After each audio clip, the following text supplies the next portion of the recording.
Hello. Dude, my hair looks so bad. I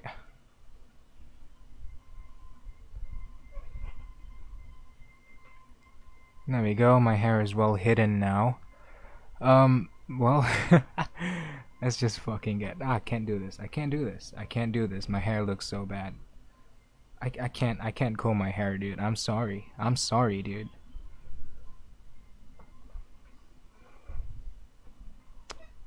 Eh, eh. I'm gonna go bald when I'm 30 anyway, so let's just do this. For a movie called Joker, I gotta say it weren't that funny, dude.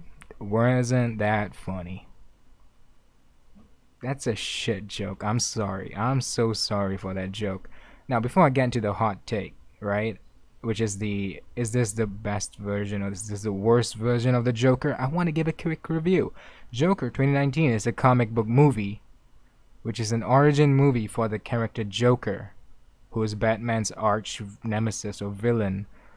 And before I get into the hot take why I may or may not like this version of the Joker, I want to give a quick review of this movie for this movie. The fuck.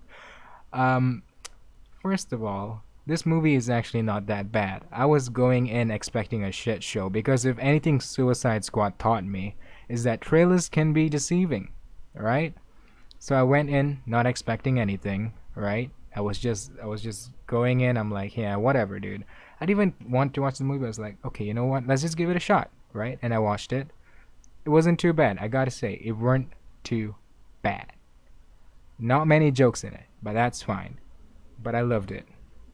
Joaquin Phoenix does a great job carrying this movie. He's so good of an actor. Actually, he's phenomenal. If I dare, I do say so myself. Because what is I do say so myself? Is that like a pretentious thing or something? I don't know.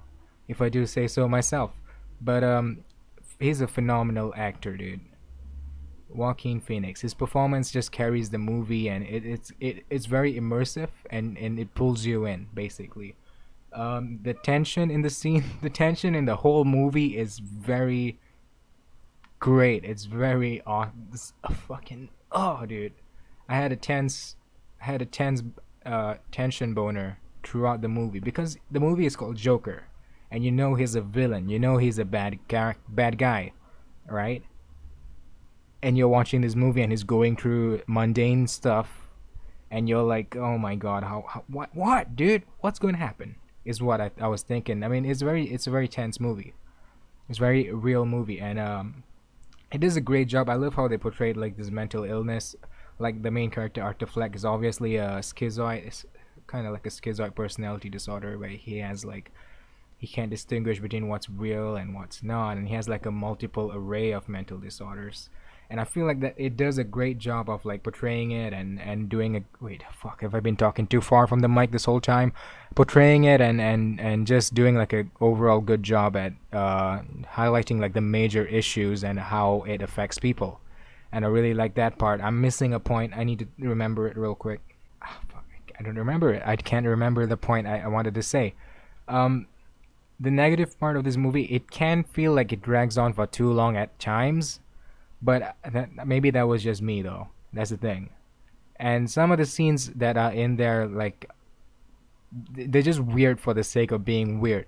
And I gotta say, this movie is not groundbreaking. It's nothing that special. It's not that special. That's all I'm trying to say. There's nothing much new in the movie except for how they portrayed like the mental illness. It's a great movie. I would definitely recommend this.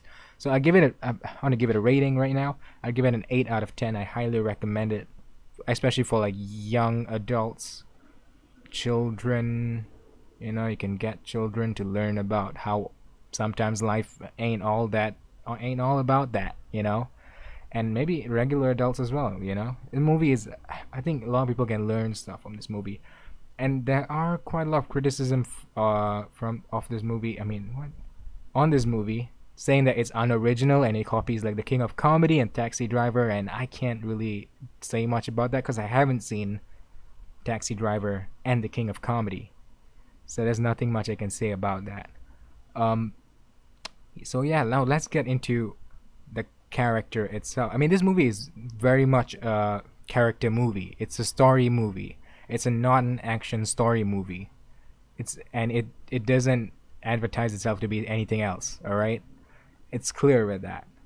So now let's get into the character Joker itself. Now, I'm gonna get into spoiler territory now. So if you haven't watched the movie, I do recommend you to watch it. But if you don't really care for the movie, like how I didn't care about the movie, then you can just watch. You can watch this part because this part is where the beanie goes on, dude. I look so bad with the beanie.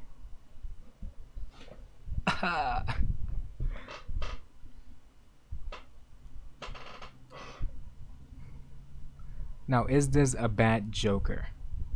A lot of people are saying that if you remove the elements that make this movie a DC movie, is the fan blowing on the mic this whole time? I swear to God, dude.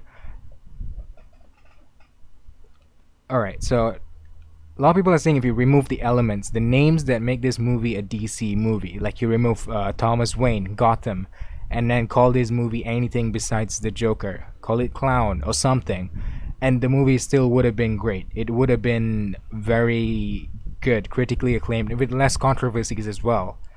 And I kind of agree with that. At the same time, I disagree with that. Like, a lot of people hate the movie because of that. A lot of people say that this is not a Joker movie. This is not a DC Joker movie. This is just a story character movie about a guy with mental illness. It's not Joker. I I'd like to disagree with that. I feel like this version of the Joker is a bit of a like a pre-cum version, the premature version of the Joker, if you will, is a proto Joker, because it is a very like he's just becoming the Joker is what I'm trying to say.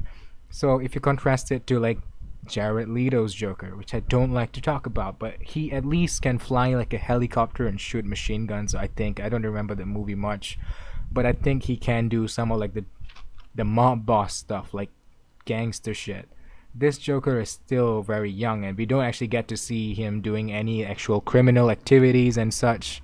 So a lot of people are criticizing him that. I feel like the movie could have benefited from a montage of like him becoming the crime lord or something, because I feel like this movie is very much just like if the progression of mankind is like the progression of the Joker, this movie is like the Industrial Revolution. Do you guys understand what I'm trying to say? I'm saying like the graph is like a steep graph, and then you have this little event. This movie is that little event that pushes it further.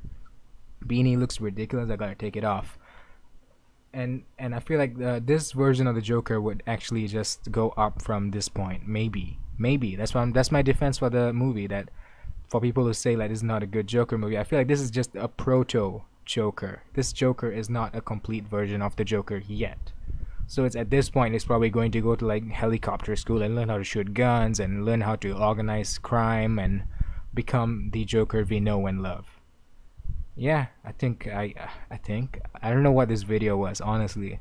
Honestly, I can't. I gotta put my beanie back on.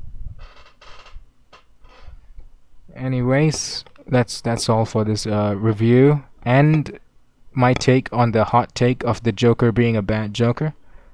I don't think there's a bad Joker. I just think there's a proto Joker, and you got to give it some time for the Joker to grow up. So yeah, I'll see you guys next time. Okay.